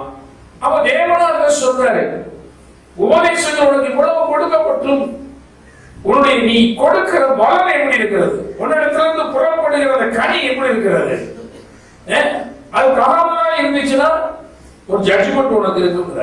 அநேக நேரத்தில் மனிதர்கள் ஜட்ஜ்மெண்ட் இல்லைன்னு நினைக்கிறார். நான் சொல்லுகிறேன், நியாயத்திற்குள் காத்திருக்கிறது, நியாயத்திற்குள் காத்திருக்கிறது. ஆகவே நம்ம கொஞ்சம் கவனமாக தான் இருக்கணும், கிருபையில் இருக்கணும். கடவுளுடைய வசனம் சொல்லுகிறபடி நம்ம அவரை அண்டிக் கொண்டு இந்த உலகத்தில் என்ன செய்யணும், வாழ வேண்டும். அண்டிக் கொள்ளவில்லை என்றால் அதனுடைய தீர்ப்பு எப்படி இருக்கும் என்பதை பற்றி இந்த வேதம் பேசுகிறதை பார்க்கிறோம். இன்னும் கூட உங்களுக்கு ஒரு வசனத்தை காண்பிக்கிறோம். மத்தேயு 23ஆம் அதிகாரத்துக்கு வருவோம் பாருங்க. மத்தேயு 23:37 வாசிக்கலாம் பாருங்க. எருசலேமே எருசலேமே, தீர்க்கதரிசிகளை கொலை செய்து உன்னிடத்தில் அனுப்பப்பட்டவர்களை கண்டறிகிறவளே, கோழி தன் குஞ்சுகளை தன் சிறகுகளின் கீழே கூட்டி சேர்த்துக் கொள்ளும் வண்ணமாக நான் எத்தனை தரமோ உன் பிள்ளைகளை கூட்டி சேர்த்துக் கொள்ள மனதா இருந்தேன். உங்களுக்கோ மனதில்லாமல் போயிற்று. அடுத்த வசனம், இதோ உங்கள் வீடு உங்களுக்கு பாழாக்கி விடப்படும், உங்கள் வீடு உங்களுக்கு பாழாக்கி விடப்படும். ஒரு தீர்ப்பை சொல்றாரு, கடைசியா சொல்றது தீர்ப்பு. அதுக்கு முன்னாடி கிருபையை பற்றி எச்சரிக்கையை சொல்றாரு. ஒரு கோழி தன் குஞ்சுகளை தன் செட்டையின் கீழாக கூட்டி சிறகுகளின் கீழே கூட்டி சேர்த்துக் கொள்ள வண்ணமாக நான் எத்தனை கவுண்ட்லெஸ் சொல்றாரு, எத்தனை தரமோ அப்படின்னா அர்த்தம், எண்ண முடியாத அளவுக்கு உனக்கு நான் வாணி கொடுத்துட்டேன், எண்ண முடியாத அளவுக்கு வாய்ப்புகளை சந்தர்ப்பங்களை கொடுத்துட்டேன் அப்படிங்கிறார். எத்தனை தரமோ உன் பிள்ளைகளை கூட்டி சேர்த்துக் கொள்ள மனதா இருந்தேன், உங்களுக்கோ என்ன மனதில்லை. நிறைய மனிதர்களை பார்க்கிறோம் உலகத்துல, கடிந்து கொள்ளுதலை கேட்கிற மனது அவர்களுக்கு இருக்க மாட்டேங்குது. அவங்க மனசு கூட பாத்தீங்கன்னா கல்லான ஒரு ஸ்டோரி காட்டா மாறிடுது. அவங்களுடைய இருதயங்கள், அவங்களுடைய எண்ணங்கள் எல்லாம் பாத்தீங்கன்னா ரொம்ப ஸ்டபான ஆயிடுறாங்க. நாங்க இப்படிதான் இருப்போம், நீங்க மாறிக்கங்க வேண்டாம் அப்படிங்கிறது மாதிரி வந்து பாத்தீங்கன்னா அவங்களுடைய இருதயம் கல்லாக போய்விடுகிறது. எண்ணங்களிலே மாற்றங்களை உண்டு பண்ணக்கூடிய அளவுல ஒரு பிளெக்சிபிலிட்டி அவங்களோட மைண்ட்ல இருக்கிறது இல்லை. நான் சொல்றேன், ஆத்மா இந்த அளவு மோசமா போயிடாத முன்னாடியே நம்ம கொஞ்சம் எச்சரிக்கையா இருக்கணும். எச்சரிக்கையா இருந்து நாம் திரும்ப வேண்டிய காரியங்கள்ல நாம் திரும்பி கொள்ள வேண்டியது மிக அவசியமானது. நிறைய பேர் வந்து அப்படிப்பட்ட கடின இருதயம் படைத்தவர்களா மாறும் பொழுதுதான் இப்ப தேவனுடைய எச்சரிக்கும் சத்தங்கள் அவங்களுக்கு வந்து கேட்க மாட்டேன். ஒரு ஓமையை சொல்றார், கோழி தன் குஞ்சுகளை தன் சிறகுகளின் கீழாக கூட்டி சேர்த்துக் கொள்ளும் வண்ணமாகிறார். பாத்தீங்கன்னா குஞ்சு கோழி வந்து, தாய் கோழி வந்து ஒரு பருந்து வருது, ஒரு கழுகோ பருந்து ஒரு காகமும் வருதுன்னு சொன்னா ஒரு எச்சரிப்பின் சத்தத்தை கொடுக்கும். கோழி ஓடி ஓடி போய் குஞ்சுகளை கூப்பிடாது. அதை என்ன பண்ணும் அப்படின்னா ஒரு இடத்துல நின்று கொண்டு சிறகுகளை விரித்துக் கொண்டு ஒரு எச்சரிப்பின் சத்தத்தை கொடுக்குது. இப்ப குஞ்சுகள் எல்லாம் என்ன செய்யணும், கோழியுடைய சிறகுகள் கீழே ஓடி வந்துருச்சுன்னா மூடி வச்சுக்கணும், அவ்வளவுதான். இப்ப எந்த கழுகோ பருந்தோ எதுவுமே என்ன செய்ய முடியாது, தூக்க முடியாது. சில குஞ்சுகளை பார்த்தீங்கன்னா தனாட்டானி, இந்த கோழி சத்தம் போட்டு போது அப்படின்னா தலையை தூக்கி தாய் கோழி மாதிரியே பார்க்கும். அது வந்து அது கோழி வந்து எச்சரிக்கை கொடுக்கறதுக்கு, கோழி வந்து ஒழிச்சுக்கிறதுக்கு நினைக்காது. அம்மா பாக்குற மாதிரி நம்மளும் நின்று பார்ப்போம், என்ன வருதுன்னு பார்ப்போம். கடைசிக்கு பறந்து அந்த குஞ்சு தான் தூக்கி போயிடும். அடுத்த 2 நிமிஷத்துல செத்தே போயிடும். ஆனா அந்த தாய் என்ன கத்தும், பருந்து நீ இப்படி நிக்க கூடாது, ஓடி வரணும், உள்ள உனக்கு எச்சரிக்கை அதெல்லாம் கொடுக்குறேன் அப்படி. ஆனா அந்த குஞ்சுக்கு வந்து அந்த விவரம் பத்துறது இல்லை. அது என்ன சரி என்ன சத்தம் போடுது, எங்கிறது ஆபத்து வருது, என்ன ரொம்ப பெரிய விஞ்ஞானி மாதிரி உட்காந்து யோசிச்சுட்டு இருக்கிறது. நான் சொல்றேன், கடவுளுக்கு இருந்து எச்சரிக்கை வந்துச்சுன்னா ஓடி வந்து அடைக்கலம் போகணுமே தவிர அதை விட்டு அங்கே உட்காந்து கத்திர செய்வாரு அப்படி பண்ணிட்டு வரும். அங்க உட்காந்து ஆராய்ச்சி வர நேரத்துக்கு கழுது உடனே கொத்திட்டு போயிடும், காக்கா வீட்டு போயிடும், அவ்வளவுதான். எச்சரிக்கை சத்தம் கேட்கலாம், உடனடியாக எச்சரிக்கையில் என்ன செய்யணும், அடைக்கலம் புரிந்து கொள்ள வேண்டும். அங்கே உட்காந்து கூட யோசிக்கலாம், ஏமா கத்துனா எனக்கு ஒன்றும் புரியலன்னு கேட்டா அம்மா சொல்லிக் கொடுக்கும். தாய்க்கு கோழி வந்து குஞ்சுக்கு சொல்லிக் கொடுக்கும், பெரிய மோசமான ஒரு கழுகு வருதுப்பா, அது காதல நீ மாட்டிடக்கூடாது அப்படின்னு. நிறைய பேர் நினைக்கிறாங்க நம்ம தப்பிச்சிடலாம் போதும் அப்படின்னு. பிசாசு அப்படிதான் இருக்கான், கர்ஜிக்கிற சிங்கம் போல, கழுகுகளை போல அவங்க உலகத்துல இருக்கிறான். கர்த்தர் சொல்றாரு, உனக்கு எச்சரிக்கை சத்தத்தை கொடுத்தன்னா நீ ஓடி வந்து என் சட்டையில் என்ன செய்ய அடைக்கலமா கூந்துகொள். எருசலேமை பார்த்து சொல்றாரு, எருசலேமே எருசலேமே, உன்னை நான் எத்தனை தரமோ கோழி தன் சிறைகளின் கீழாக நான் குஞ்சுகளை கூட்டி சேர்த்துக் கொள்ள வேணமாக சேர்த்துக் கொள்ள மனதாக இருந்தேன், உங்களுக்கும் மனம் இல்லாமல் போயிற்று. வந்து அடைந்து கொள்ள வேண்டும், பாதுகாப்பை அண்டிக் கொள்ளணும் அப்படிங்கிற மனசு உங்களுக்கு இல்லாம போயிடுச்சுங்கிறாரு. இப்பதான் முடிவை சொல்ற. இதோ அடுத்து என்ன நடக்க போகுது சொல்றாரு. இதோ இதோ பிஹோல், கண்ணை திறந்து பாரு, கொஞ்சம் கண்ணை விரிவாக்கி பாரு, என்ன நடக்க போகுதுன்னு பாரு. சொல்றோம்ல, பாருங்க போயிட்டே இருக்க, என்ன நடக்குதுன்னு பாரு. சொல்றோமா சொல்லலையா? ஒரு எச்சரிக்கை கொடுங்க, இப்படி சொல்லிட்டே இருக்கேன், கேட்க முடியும், என்ன நடக்க போகுதுன்னு பாரு. தேவனார் தான் சொல்றாரு, கண்ணை திறந்து பாரு, இப்ப அடுத்து என்ன நடக்க போகுது நான் சொல்றேன் பாரு அப்படிங்கிறாரு. சொல்லிட்டு தான் சொல்றாரு, உங்கள் வீடு உங்களுக்கு பாழாக்கி விடப்படும். ஒரு ஜட்ஜ்மெண்ட் வரப்போகுது, நீ உன்னுடைய வாழ்க்கையை இழந்து போக போகிறாய். இப்ப ஜட்ஜ்மெண்ட் பத்தி இயேசுவார் பேசியிருக்காரு, சரியா? கடவுள் நியாயமே தீர்க்க மாட்டாருன்னு நினைக்கிறாங்க மக்கள். நான் சொல்றேன், ஒவ்வொரு இடத்திலும் ஒரு நியாய தீர்ப்பை தேவன் சொல்லிக் கொண்டேதான் இருக்கிறார். நீ இப்படி பண்ணாதான் முடிவு இப்படி இருக்கும், முடிவு இப்படி உனக்கு ஒரு தீர்ப்பு இருக்கிறது, ஆகவே எச்சரிக்கையாக இரு அப்படின்னு சொல்றாரு. நீதிமானாகிய ஆபேலின் ரத்தம் முதல் தேவாலயத்துக்கும் பலிபீடத்துக்கும் நடுவே நீங்கள் கொலை செய்த பரகியாவின் குமாரனாகிய சகரியாவின் ரத்தம் வரைக்கும் பூமியிலே சிந்தப்பட்ட நீதிமான்களுடைய ரத்த வலியெல்லாம் உங்கள் மேல் வரும்படியாக இப்படி செய்வீர்கள். நிறைய இடங்களில் பறந்து இந்த தீர்க்கதரிசியுடைய சத்தத்தை ஜனங்கள் கேட்க மாட்டாங்க. யாரை பார்த்து சொல்றாங்க? எருசலேமே எருசலேமேங்கிறார். இந்த உலகத்துல போய் நம்ம சொல்றோம், வருத்தப்பட்டு பாரம் சுமக்கிறவங்க எல்லாரும் வாங்க, கர்த்தர் உங்களுக்கு இளைப்பாறுதல் தருவாரு, அவருக்கு நித்திய ஜீவன் உண்டு அப்படின்னு சொல்லி இதெல்லாம் நம்ம வந்து அவங்களுக்கு வந்து டீச் பண்றோம். உலகம் நம்ம வெறுக்குது, அவங்களுக்கு ஏன்னா அவங்க புற மார்க்கத்தில் இருக்கிறதுனால அவங்களுக்கு இந்த புதிய மார்க்கம் பிடிக்கல அப்படிங்கிறதுனால கிறிஸ்தவத்தை வெறுக்குது. பிரசங்கம் பண்ணனாலே நிறைய சண்டை போடுறாங்க, ரைட்? அது ஒரு பக்கம் அவங்க தீர்க்க திசைகளை எதிர்க்கிறாங்க, ஊழியக்காரங்க அடிக்கிறாங்க, கொலை பண்றாங்க. இன்னொரு வந்து நான் சமய தீர்க்க திசைகளை அடிக்கிறது, எதிர்க்கிறது, சிறையில போடுகிறது, கொலையும் செய்கிறது. இது பழைய நாள் தொடங்கி இன்னைக்கு வரைக்கும் நடந்துருக்கு. சபையிலே வந்து ஊழியக்காரனை பிடிக்கிறது இல்லை, ஊழியக்காரனுக்கு எதிராக மாறுறது, ஊழியக்காரனை அவனை வந்து சிறைமை போன காரியங்கள் நடக்கிற மாதிரி செய்கிறது, அவங்களுக்கு விரோதமா செய்கிற காரியங்கள், கூடுமான கொலையை கூட பண்றது, இந்த மாதிரி வேலைகள்லாம் சபைகளுக்குள்ளே நடக்கிறது என்று சொல்லுகிறார். சொல்லிட்டு சொல்றாரு, நீங்க இந்த சபைகளுக்குள்ள நடந்த கதையை தான் அவர் சொல்றாரு. முதல்ல பாருங்க, ஒரு மனிதனுக்கு தீர்க்கதரிசி வந்து தீர்க்கதரிசி அப்படின்னு சொன்னா அவன் வந்து தீர்க்கதரிசனத்தை மதிக்கல அப்படின்னா அந்த தீர்க்கதரிசிகளுடைய ரத்த வலி அவன் மேல வரும் அப்படிங்கிறார். தீர்க்கதரிசியை மதிக்கலைன்னா தீர்க்கதரிசியுடைய ரத்த வலி அவன் மேல வரும் அப்படிங்கிறார். ஒரு மனுஷனுக்கு யார் தீர்க்கதரிசி அப்படின்னு பார்க்கும்போது எல்லாருக்கும் மோசை மாதிரி ஒரு தீர்க்கதரிசி எழுதி வருவாரு, இல்லாட்டி ஏசு மாதிரி ஒரு தீர்க்கதரிசி வருவாரு, இல்ல எளியா வருவாரு, எளிமையா வருவாரு. இல்ல இல்ல இல்ல, உங்களுக்கு தீர்க்கதரிசி உங்க வீட்டிலே தான் இருக்காங்க. உங்க கணவனுக்கு நீங்க மனைவி ஒரு நல்ல தீர்க்கதரிசியா இருக்கலாம், மனைவிக்கு கணவன் ஒரு தீர்க்கதரிசியா இருக்கலாம், பிள்ளைகளுக்கு தாய் ஒரு தீர்க்கதரிசியா இருக்கலாம், தாய்க்கு பிள்ளைகள் ஒரு தீர்க்கதரிசியா இருக்கலாம். எந்த ஒரு மனுஷனை கொண்டும் கர்த்தர் நமக்கு தீர்க்க தரிசனம் உரைக்க முடியும். இப்போ பாருங்க, தீர்க்கதரிசிகளை பற்றி பேசிட்டே வராரு. இந்த அதிகாரத்துல பாத்தீங்கன்னா தீர்க்கதரிசிகளை பற்றி பேசிட்டே வராரு. 31 இருந்து பாத்தீங்கன்னா தீர்க்கதரிசிகளை பத்தி பேசிட்டு இருக்கும்போது ஆபேலும் காயினையும் பத்தி பேசுறாரு. தீர்க்கதரிசிகளை பத்தி பேசிட்டே வருவது ஆபேல் காயினை பத்தி பேசுறாரு. இப்ப ரெண்டாவது ஒரு குடும்பம். இப்ப நீதிமானாகிய ஆபேலின் ரத்தம் முதல் தேவாலயத்துக்கும் பலிபீடத்துக்கும் நடுவே நீங்கள் கொலை செய்த பரகியாவின் குமாரனாகிய சகரியாவின் ரத்தம் வரைக்கும். சகரியா யாரா? தீர்க்கதரிசி. நம்ம எல்லாம் சொல்லுவோம் சகரியானா தீர்க்கதரிசி, அது பைபிள்ல போட்டிருக்கு. ஆபேல் தீர்க்கதரிசி போடல. ஆனா நான் சொல்றேன் காயினுக்கு ஆபேல் தான் தீர்க்கதரிசி.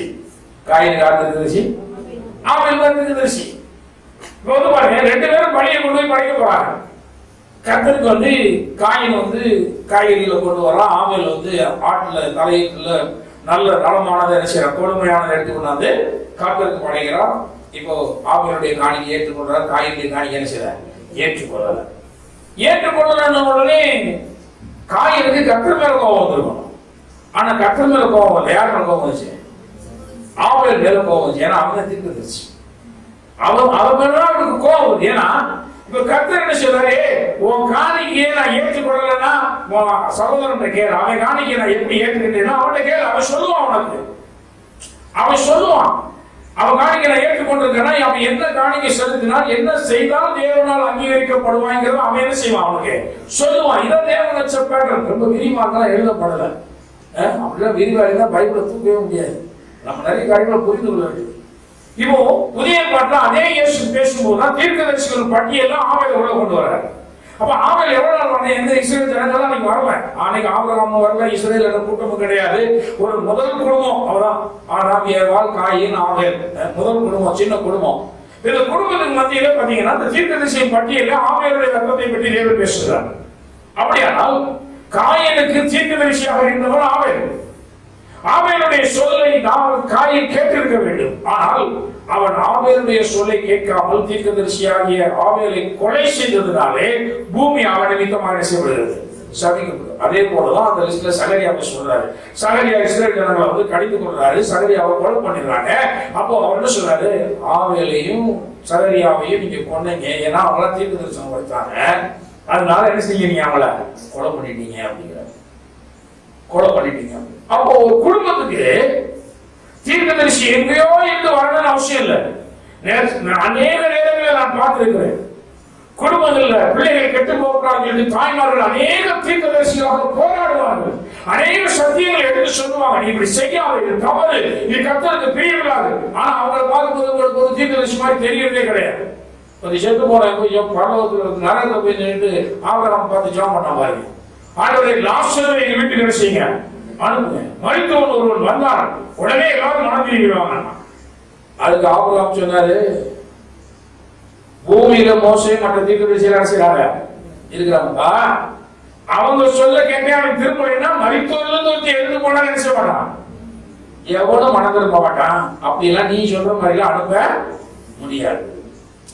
நீ சொல்ற மாதிரி அவசரம், நான் வேதனையில இந்த இடத்துக்கு வந்துட்டேன், ஒரு சொட்டு தண்ணி இல்லாம கஷ்டப்பட்டு எனக்கு 5 சகோதரர்கள் உண்டு, அவர்களாவது வேதனை உள்ள இந்த இடத்துக்கு வந்து விடாமபடிக்கு லாசரை வீட்டுக்கு அனுப்பணும். ஆபரகம் சொல்ல அப்படிதான் அனுப்ப முடியாது. நம்ம கூட பாருங்க சில இடத்துல மனதறிக்கிறோம், சரி நம்மளா பலிக்கு போவோம், இறக்க பாராட்டுவோம். ஆனா ஆபரகம் அப்படிலாம் செய்யல. வந்தா அங்க இருக்கிறேன்னு சொன்னதை கேட்டு மனம் திரும்பினா காயிலா நீ 5 சேர்ந்து சாவு, அவ்வளவுதான். மனம் திரும்பினா மனம் திரும்பும், இல்லதான் போ. பூமியில ஆள் வச்சிருக்கல, இல்ல மருத்துவம் கொடுத்தோம் போய் எப்படி ஸ்டார்ட் பண்ணி 4 வருஷம் வந்துட்டே சொல்லிட்டா தவறு மனதிருக்கிறான். அப்படி ஒரு மனம் திரும்ப தேவை. சுவிசேஷம் தான் பெரிய தவிர மனிதன் அல்ல, தீர்க்கதரிசி பெரியதல்ல. அதான் அங்க சொல்றாரு, அறிவிக்கிற சுவிசேஷத்தை ஒரு சின்ன பிள்ளை அறிவிச்சா கூட மதிப்பு கொடுக்கணும். பெரிய ஆள் பெரிய பாசம் தீர்க்கதரிசனம் சொன்னா நான் மதிப்பேன் கிடையாது. தீர்க்க தரிசனம் பேசா, தீர்க்க தரிசி பேசா என்றால் தீர்க்க தரிசனம் தான் பெரிது, அது தேவனுடைய வார்த்தை. எந்த மனிதனை கொண்டு தேவன் தீர்க்க தரிசனம் உரைக்க முடியும்? சின்ன பிள்ளை கூட நம்ம தீர்க்க தரிசியா மாற முடியுங்க. உலகத்தில் மிகப்பெரிய பிரசித்தி பெற்ற பாலியானிச்சோ அவரை வழிநடத்துறதுக்கு வந்து ஒரு சின்ன பிள்ளை, ஒரு வாலிய பொண்ணு 12 வயசுக்கு சொல்றாரு. அப்ப அவருக்கு முதல்ல அவர் ஏற்றுக்கொள்ள மனதில்லை. பொம்பளை பிள்ளை எனக்கு சுவிசேஷம் சொல்லலாம். நான் ஒரு புத்த பின்னணியில வாழ்ந்த புத்த பின்னணியில பொம்பளை அற்பமாய் நினைக்கிற பழக்கம் கொடிய விஷயத்துல இருந்துச்சு. புத்தருடைய மனநிலையா இருந்தாங்க. பொம்பளை ஒரு ஈஸ்ட் பார்க்க நினைக்கிறது.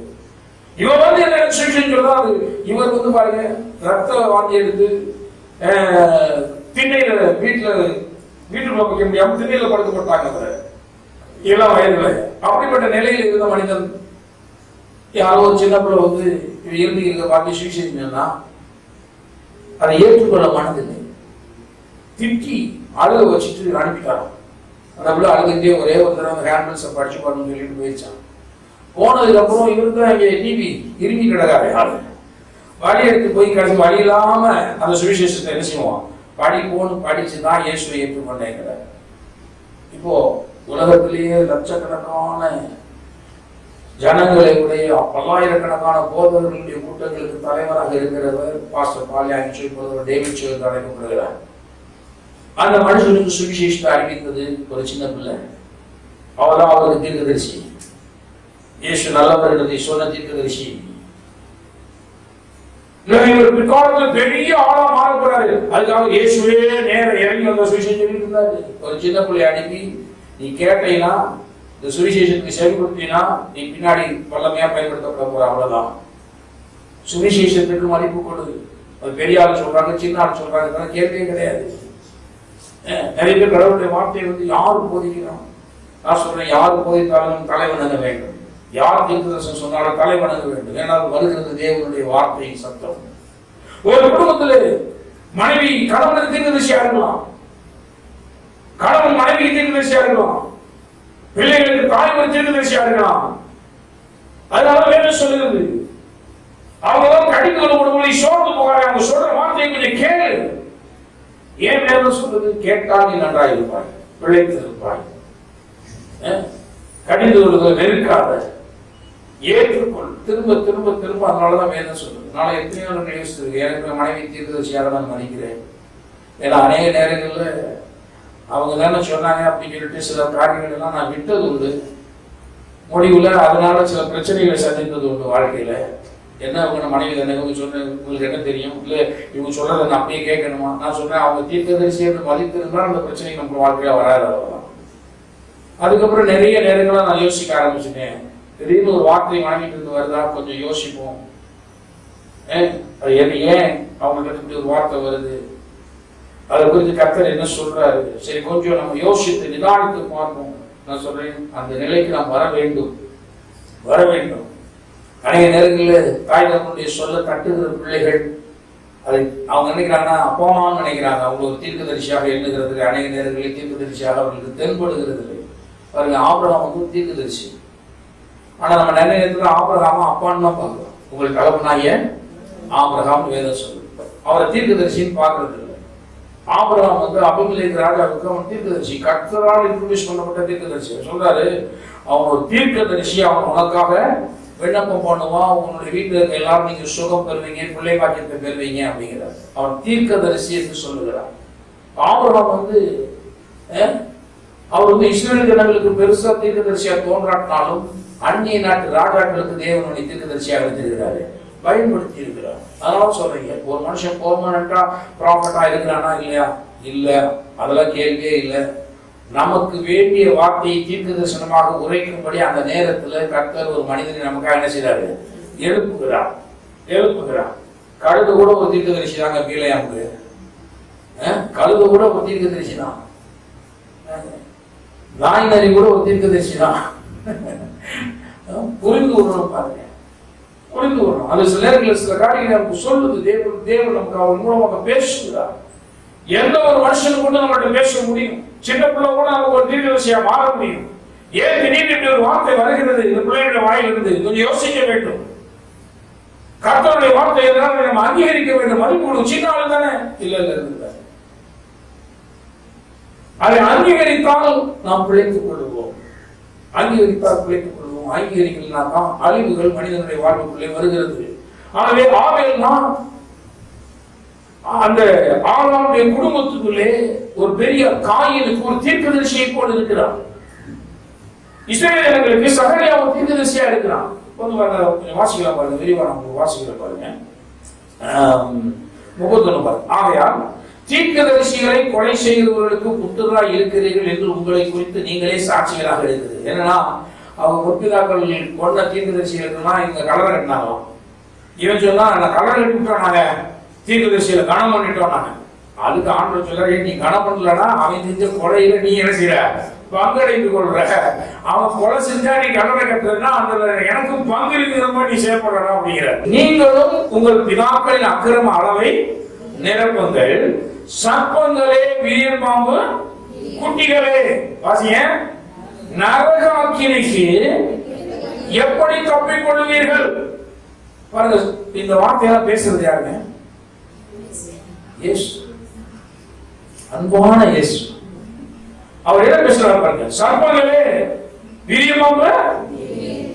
நான் யோவான் மட்டும்தான் திட்டினான்னு நினைச்சிட்டு இருந்தேன். அவர் தான் வந்து சொல்றாரு இல்லையா, வரும் கோபத்துக்கு தப்பிக்கொள்ள உங்களுக்கு வகை காரணவர் யார் அப்படி அவன் விரியமாம குட்டிகளை இப்பொழுது கோடாரியானது மரங்களில் வேலையை வைக்கப்பட்டிருக்கு, நல்ல கனிகளான மரமெல்லாம் வெற்று அக்னியில போடப்படும் அப்படின்னு சொல்லி திட்டினார். இங்க பார்த்தா இயேசுவும் அப்படிதான் திட்டுறாரு. அதுதான் நான் சொன்னேன், இந்த அபிஷேகம் கொட்டும் போது வலிக்கதான் செய்யும். அபிஷேகம் எப்பவுமே என்ன பூசின மாதிரி வளவலா பளவலான்னு இருக்குன்னு நினைச்சிருக்க கூடாது. ஏன்னா மாஸ்டர் திடீர்னு திட்டாரு நினைக்காதீங்க, அது எல்லாம் நடக்கதான் செய்யும். கடிந்து கொள்ளுதல் அது அப்படிதான். பேசு கடிந்து கொள்றாரு, சர்ப்பங்களே விரியமாவு குட்டிகளே அப்படிங்கிறாரு. எப்படி நரகாக்கினிக்கு எப்படி தப்பித்துக் கொள்வீர்கள். இயேசு ஏன் இவ்வளவு மோசமா பேசணும்? ஒரு நல்ல இயேசு, ஒரு தீர்க்கதரிசி, ஒரு தேவகுமாரன், இவ்வளவு டீசென்டான ஆளு எதுக்கு மோசமான வார்த்தையை பேசணும்? அந்த அளவுக்கு அந்த மனிதர்கள் மேலே தேவன் அன்பு வைத்திருக்கிறார். அவன் நரகத்துக்கு போறான், அவன் போகிற கூட காதலே ஏற மாட்டேங்கிற சொல்றதே அப்படிங்கிறதுக்காக அவ்வளவு தூரம் அவர் கோபத்தை வெளிப்படுத்தி பேசுகிறவராக இருக்கிறார். இல்லைன்னா அவர் வாட்டுக்கு ஜென்ட்லா கேட்டா கேள்வியா கேட்காட்டா போயான்னு போயிட்டு இருக்கலாம். ஆனால் ஒரு சில இடங்கள்ல வரும் பொழுது அவர் மிகவும் கோபாவேசமாக பேசுகிறதை பார்க்கிறோம். பேதுரு பார்த்து ஒரு பேசுறாரு இல்லையா, அப்பாலேயோ சாத்தானே அப்படிங்கிறார். அதெல்லாம் எவ்வளவு கடினமான வார்த்தைகள் பாருங்க. ஆனா ஏன் கேட்டா பேதுரு கெட்டு போயிருக்காரு, அதுதான் அவர் அவனை திட்டுறாரு. பேதுரு திட்டுவாங்கன்னது பேதுரு நல்லதா கெட்டதான்? நல்லது. அதனாலதான் இன்னைக்கு பிரதான அப்போஸ்தலன்னு சொல்றோம். 12 கோத்திரங்களை நியாயம் விசாரிக்கிற 12 நியாயாதிபதிகள்ல பேதுரு ஒருத்தன். வருகிற காலத்துல 12 கோத்திரத்துக்கு ஜட்ஜி யாரு? நீதிபதியாக பேதுரு நியமிச்சிருக்கிறார். திட்டு வாங்கினவன் தான் நீதிபதி, பொறுமையோடு அதை ஏற்றுக்கொண்டவன் தான் நீதிபதியாக செய்யலாம். மாறும் 12 கோத்திரங்களை நியாயம் விசாரிக்கிறவன். அதை வந்து நீ என்னை அப்படிங்கிற உமானலாம் சொன்ன, நீ என்னையே திட்டு அப்படின்ற பேசாம போயிருந்தான்னு வச்சுக்கோங்க, அந்த வாய்ப்பெல்லாம் இருந்திருப்பான், வாழ்க்கையில இழந்து போயிருப்பான். அவன் வந்து ஆண்டவர் கடிந்து கொண்டாலும் யார் இடத்துக்கு போறது அப்படின்னு சொல்லிட்டு கர்த்தர் என்ன செஞ்சான்? அண்டி கொண்டான், கடிந்து கொள்ளுதலை ஏற்றுக்கொண்டான். ஆண்டவர் சொல்றாரு, சர்ப்பங்களே விரியமாவு குட்டிகளை நரகாக்கினைக்கு எப்படி தப்பிக் கொள்வீர்கள். ஆகையால் இதோ தீர்க்கதரிசிகளையும் ஞானிகளையும் வேதபாரகரையும் உங்களிடத்திலே அனுப்புகிறேன். அவர் என்ன பண்றாருன்னா, இவ்வளவு மோசமா இருக்கீங்க, உங்களோட தீர்க்கதரிசிகளை அனுப்புறேன், ஞானிகள் அனுப்புறேன், வேதபாரகர் அனுப்புகிறேன். ஆனா நீங்க என்ன பண்றீங்கன்னா, அவர்களில் சிலரை கொன்று சிலுவையில் அறைவீர்கள், சிலரை உங்கள் ஆலயங்களிலே வாரியாலை அடித்து ஊருக்கு ஊர் துன்பப்படுத்துவீர்கள். பாருங்க, அவங்களை கற்று சொல்ற தீர்க்கதரிசிகளையும் ஞானிகளையும் வேதபாரகரை என்ன செய்ய அவங்கள்ட்ட அனுப்பிட்டே இருக்கிறேன். நீங்க என்ன பண்றீங்கன்னா, அவங்களை கொல்றீங்க, சிலுவையில் அடிக்கிறீங்க, ஊருக்கு ஊர் என்ன பண்றீங்க, அவங்கள துன்பப்படுத்துறீங்க அப்படின்னு சொல்லிட்டு அந்த ஆபேலை பற்றியும் சகரியாவை பற்றியும் சொல்லிட்டு, நீதிமானாகிய ஆபேலின் ரத்தம் முதல் தேவாலயத்தின் வழிபடத்துக்கு நடுவில் நீங்கள் கொலை செய்த பரகியாவின் குமாரனாகிய சகரியாவின் ரத்தம் வரைக்கும் பூமியின் மேல் சிந்தப்பட்ட நீதிமான்களின் ரத்த வலி எல்லாம் யார் மேல வரும்? நீங்கள் ஒரு தீர்க்கதரிசிக்கு செவிடுக்க மறுக்கிறீர்கள். உங்க மேல வரப்போற பலி எத்தனை தீர்க்கதரிசிகள் பலி? முதல் தீர்க்கதரிசி ஆபேல். ஆபேலில் இருந்து சகரியா பலிபீடத்துக்கும் தேவாலயத்தினுடைய பலிபீடத்துக்கும் தேவாலயத்துக்கு இடையில அவன் வந்து பரிசுத்தத்துக்கு இடையில கல்லறிந்து கொலை செய்யப்பட்டானே தீர்க்கதரிசியாகிய சகரியா, அவருடைய ரத்த வலி வரைக்கும் பூமியில சிந்தப்பட்ட நீதிமான்களுடைய எல்லா ரத்த வலியும் யார் மேல வரும்? ஆக்கினை எப்படி வருது பார்த்தீங்களா? இவன் வந்து ஒரு தீர்க்கதரிசி தான் செய்தி கொடுக்கல, இவன் காலத்துல தீர்க்கதரிசி விஷயம் கொடுக்கல, இவனுடைய பாஸ்டர் தான் விஷயம் கொடுக்க மாட்டேங்கிறான்.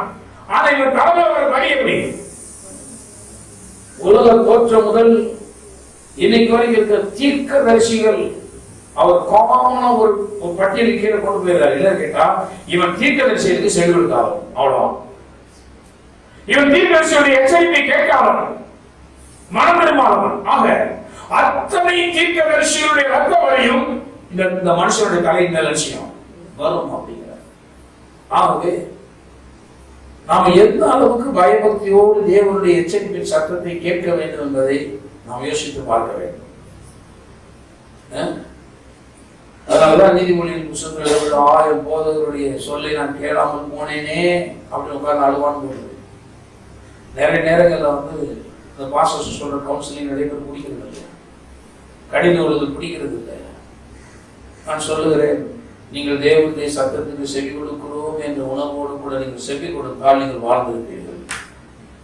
வாழப்படுகிற தேவனுக்கு மத்தியில் இருக்கிறார். அதை அல்ல தட்டிட்டு போற ஆளா இருந்தா வேதம் சொல்லுகிறது, கடிந்து கொள்வதை வெறுக்கிறவன் சடிதிலே சகாயம் என்று என்ன செய்வான்? நாசம். அவன் செத்து போவான், முடிவில் அவன் சாவான், அழிவுகள் உறங்காது என்று வேதம் சொல்லுகிறது. ஆகவே ரொம்ப எச்சரிக்கையோடு நாம் இருக்க வேண்டியிருக்கிறது. இந்த சகரியாவை குறித்து பார்க்கும்பொழுது பார்த்தீங்கன்னா, பழைய பாட்டில் 2 நம்ம அது குறித்து வாசிக்கிறோம். 24ஆம் அதிகாரத்தில் எழுதப்பட்டிருக்கிறது. இவன் வந்து ஒரு எச்சரிக்கையை கொடுக்கிற ஒரு தேவனுடைய தீர்க்கதரிசியாக வந்து இருக்கிறான். 2 24ஆம் அதிகாரத்தில் 20 பாருங்க.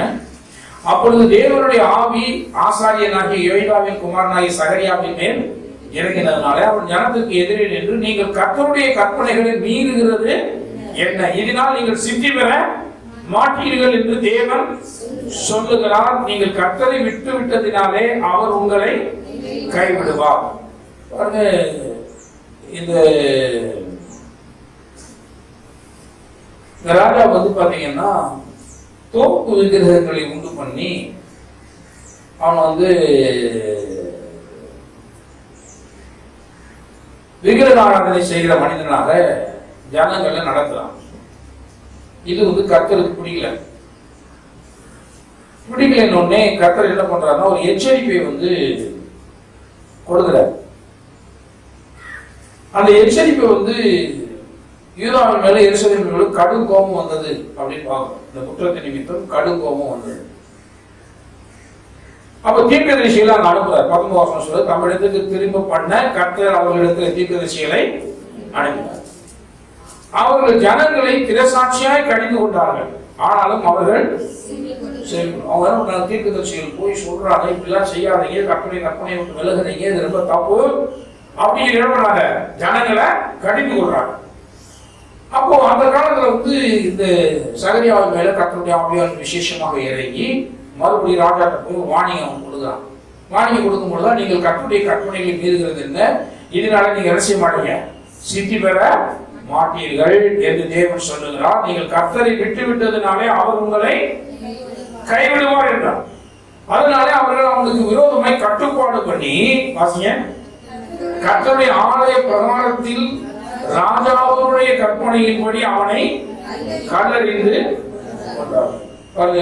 அவன் என்ன பண்றாங்க, தேவாலயத்துக்கும் அந்த வெளியில் இருக்கிற வழிபடுத்தின இடையில ஜனங்கள்லாம் சேர்ந்து கட்டுப்பாடு பண்ணி அவன் அந்த இடத்துல வரும் பொழுது கல்லறிந்து என்ன செய்யறாங்க, அவனை கொண்டுறான்.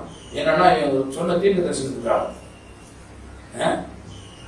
அந்த காலத்துல இருந்து நிறைய பேர் இந்த மோசே ஒரு தீர்க்க தரிசி தான், அவரை கல்லறியை பார்த்தார்கள் பார்க்கணும்.